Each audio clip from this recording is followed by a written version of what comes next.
all want a few jokes today? Now, these are either some kind of church bloopers. Either they happened in a service or they happened in the bulletin.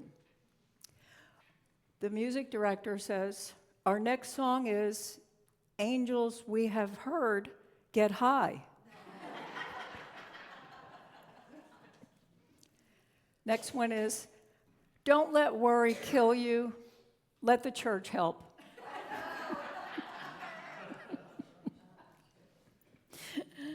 This afternoon, there will be a meeting in the south and north ends of the church. Children will be baptized at both ends.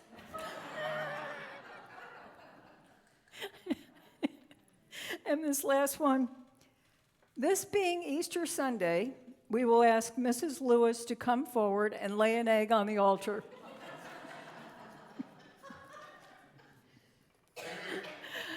You know, sometimes that happens even with the text, right? You send a text and you're like, what? What does that say? All right, so this morning's message is called The Time Between No Longer and Not Yet. And, you know, this is kind of the time we're in. We're in the middle of the summer of 2026. And you ask yourself, well, exactly where are we? Where are we individually? Where are we collectively? Where are we as a society, as a country? And what we do know is our consciousness on the planet is evolving, and more people are awakening. That is a fact, so let's just know that. So this time between no longer and not yet is going to last for a while. So we left life as we once knew it, and we've not yet created the ways we want to live and work. And it appears, from my vantage point anyway, we're still going through the destruction phases that are still not working for our society. And, you know, the stronger the light, because the light is stronger now. Anybody realize that the light is stronger? Yeah, so as the light is stronger, more of the deeper darkness is coming up. And so we want to know, you know, well, you know how it is. We want to press a button and we want to be there, but it's going to take some time, isn't it? So Unity minister and metaphysician Phil Pearson says, there's all kinds of economic, social, and physical limitations that humans are challenged by. All you have to do is listen to media to find out the threats that exist in every area of life. They're helping build a consciousness of a false reality for a receptive world of listeners. So according to them, you know, you might have some kind of disease, lose your job, be at war, lose money in the stock market, live alone with nobody to help you, and the list goes on. And unfortunately, when people keep listening to this, that becomes the reality. And when millions and millions of people listen to this, and they hold it in their minds, then that becomes the reality for a lot of people. Well, we can't control the world, but we know we can control our mind because we're creators. So how are we going to move through it all? Well, we know a few things, but it's really time to remember who we are, why we're here, and what we're here to do. We're here to create. And we can't get caught up in the media that entrains our minds to think it's this reality, because it's not. We know better as truth students, don't we? All right.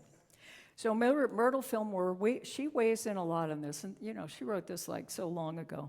She writes in Healing Letters, which I think is a free PDF if anybody doesn't have the book, but it's probably out there on the bookshelf too.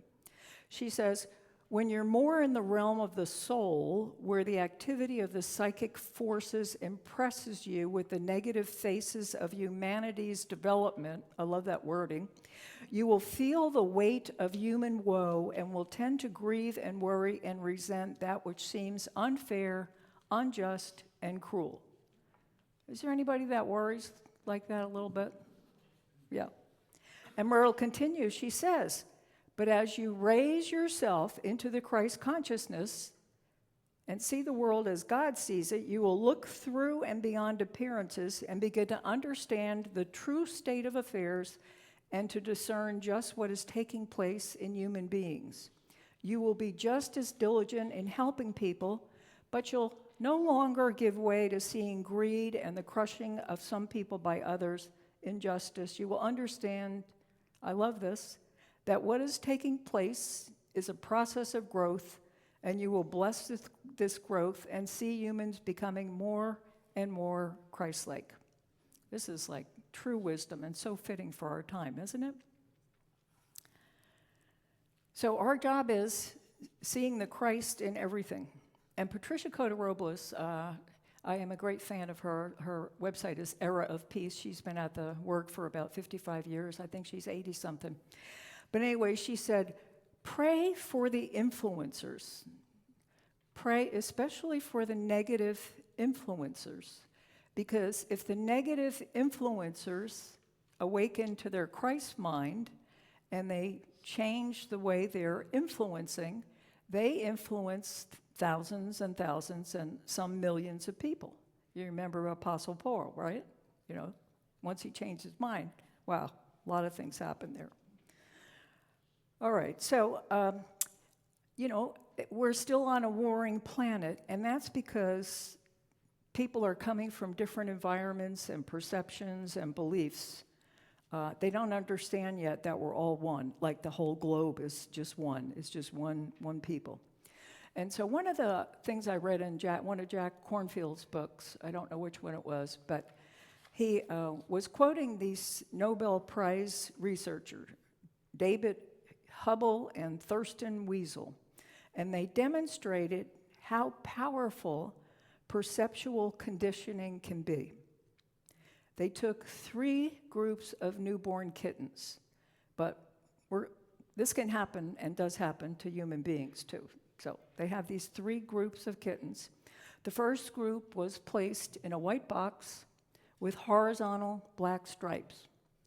The second in a white box with vertical black stripes. The third in a pure white box. They kept them in these boxes for a few days. The imprinting in those first few days stayed with the kittens for life.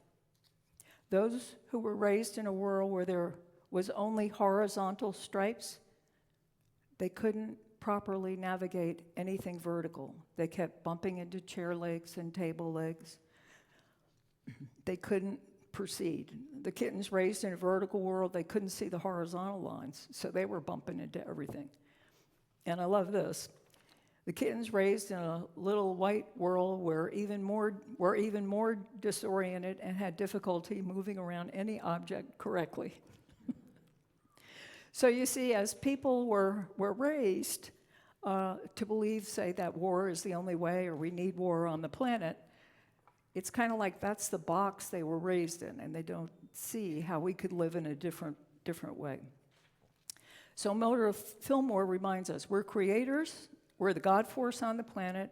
It's up to us to create a new future. And how are we going to get there? We can't go back. But we want to carry forward some characteristics, some attributes, some virtues that maybe we like in our society. Respect, civility, kindness, patience, love, compassion, disagreeing in love, agreeing and disagreeing in love. How will we get there? How can we live in harmony, in unity? Jesus was constantly teaching us to live in a higher reality. Through his perception, he was able to see beyond appearances of the three-dimensional world, which we're in, and he was able to say, look a little higher. He said, if you say with faith, move to this mountain, the mountain will move if you don't waver your faith. Myrtle says, you must discipline your mind day after day and control your thoughts, so you'll not be full of faith one moment and doubting, wavering, and unstable the next. Anybody confess to doing that? Is there anybody that confesses to doing that? Being full of faith one moment and wavering the next? Thank you. I thought maybe I was the only one. Come on.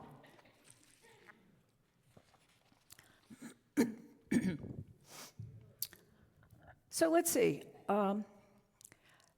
What it is it's a mind shift. So I want everybody to stand up if you can, if you're able, and you don't have to stand if you're not able. And I want you to put your hand on your stomach, can be either, any stomach. And I want you to turn to the right, just your eyes to the right, and you're thinking about, you go on your phone in the morning or whatever device you have, and you see the news or the social media of the day. And I want you to feel the feeling. Okay. And now we want to turn the other way, and we think, oh, yeah, the light is always stronger than the dark. The God force is working. I am part of the God force. And how does that feel as you start your day? A little bit different? A little bit better? All right, please be seated. Thank you for helping. So this is where we can use the power of our will, which is the power that we celebrate. And, will become stronger when we actually use our will and do it at the same time every day, whether it's, whether you stop at a red light and you always say, oh, whenever there's a red light, I'm going to say the prayer for protection, or I'm going to say a prayer, or I'm going to say a prayer for the person behind me or next to me or whatever. Or whenever there's an emergency vehicle, I think we automatically say a prayer, right? So habits create body memory, and so that's what we want to do. So we're living in difficult times, but amazing times. We're here to create. And they tell us, New Thought people, the people who are creating this new reality, they say we've been training for lifetimes to be here now. So it is true, the Hopi thing that says we are the ones we are been waiting for. All right, so I want to tell you a story that's attributed to Gurdjieff. And there's this man living in a spiritual community. He's extraordinarily difficult to be around. He's rude, argumentative, unpleasant to be around. He doesn't do his share of what he's supposed to do. He interrupts. He talks all the time. And he's just, nobody likes him. So finally, he feels the vibes of the community, and he leaves. Well, Gurdjieff isn't happy about this. So Gurdjieff sends somebody to go find him. And they find him, and Gurdjieff, the guy says, Gurdjieff wants you to come back to this spiritual community. The guy goes, no, I'm not going back there. And so Gurdjieff, the guy comes back, and Gurdjieff says, okay, tell him I'm going to pay him a monthly sum to come back to the community. Okay, so the man comes back. He gets this monthly sum to come back. Well, the people in the spiritual community are up in arms. They can't believe it. Here's this irritating, argumentative guy. He doesn't do his share, and Gurdjieff has actually paid him some money to come back. And so they call a big meeting, and all these spiritual people have lost their spirituality, and they're just complaining, and they're irate, and they're just ready to go, And so they say, Gurdjieff, why would you do that? And his answer was this: he is the yeast for the bread. Gurdjieff explained that if everyone in the community was kind, loving, compassionate, easy to get along with, how would we ever learn patience, compassion, nonviolent communication, forgiveness, self-observation? The difficult man gave them the opportunity to discover what was actually going on inside themselves. The person who irritates us may be showing us where our spiritual practice actually begins. So it's easy to love people that agree with us. It's easy to be patient with people who are appreciative. It's easy to practice compassion when nobody's pushing our buttons. One of the ministers, Reverend Lauren, she said when she was in ministerial school, she described the experience of going up and down the elevator and having her buttons pushed on every floor.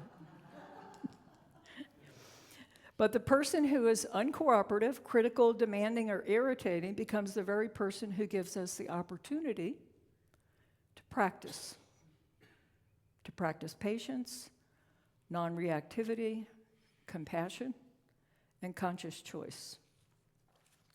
So I was thinking about this. Now, don't think I'm here. Trust me. I mean, I'm going to do this practice too, right? So the disturbance comes up, and here's what we want to do. We want to give it a name, and we're going to call it golden. So something comes up. You know how it goes. Somebody hits you the wrong way, or there's a major screw up, or somebody was going to do something for you, they don't do it. And you're counting on something and it doesn't happen, and all of a sudden you get this opportunity because you're just ready to kind of let your consciousness kind of dip down a little bit. And then you say, oh, this is golden. This is golden. Perfect. Golden has given me the opportunity to move beyond my past reactive self, my old self.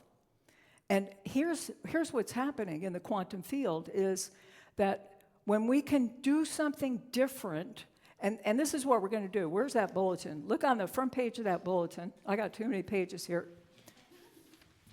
And this is what they're saying in the quantum field. Look at this first page. It's Brian Scott, and my fault for not putting his name on there. We screwed up. I am the one who creates. So what do we know about that? We know we're creators, right? We're here to create.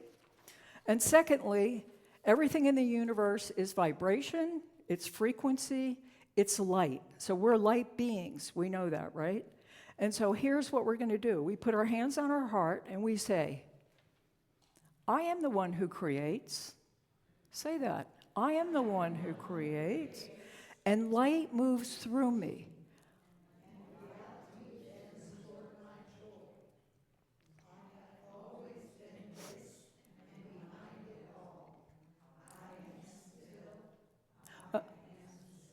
Okay, so I am the one who creates. There's a situation that comes up, and we're going to hold our consciousness steady. We're not going to dip down. We're going to say, and light moves through me. That means I'm going to let whatever is happening move right through me. So it's not sticky. I'm not going to hang on to it. I'm not going to let my consciousness slide down for the day. I'm going to be like Jesus and see above. So I'm going to let the light go through me. So I am the one that creates, and light moves through me. And then what happens? Reality bends toward my joy. And I have always been this. And behind it all, I am still, I am still. I am the one that creates.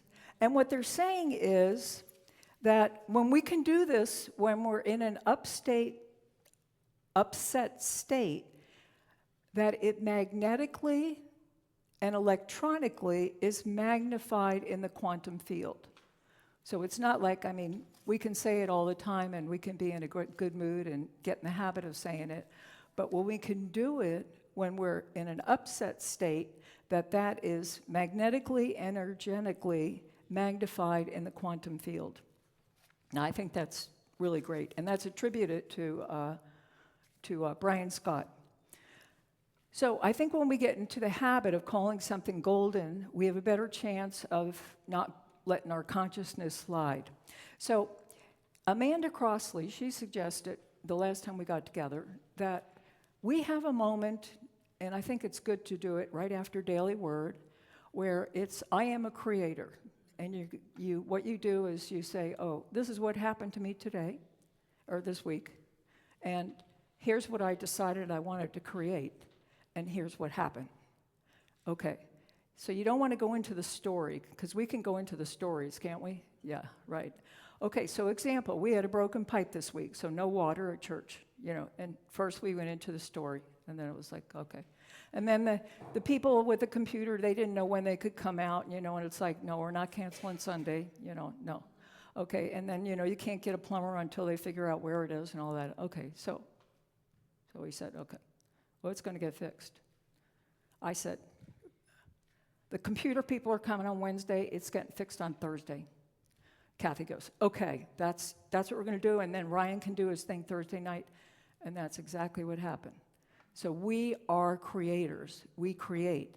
And so I want everybody, as soon as you're ready, every Sunday, we're going to have I am a creator moment 2 to 3 minutes, just come up here and say what happened. Because what happens is, this is transformational. When we know we're creators and when we know that we can manifest what we want in our lives, we're teaching everybody in this arena.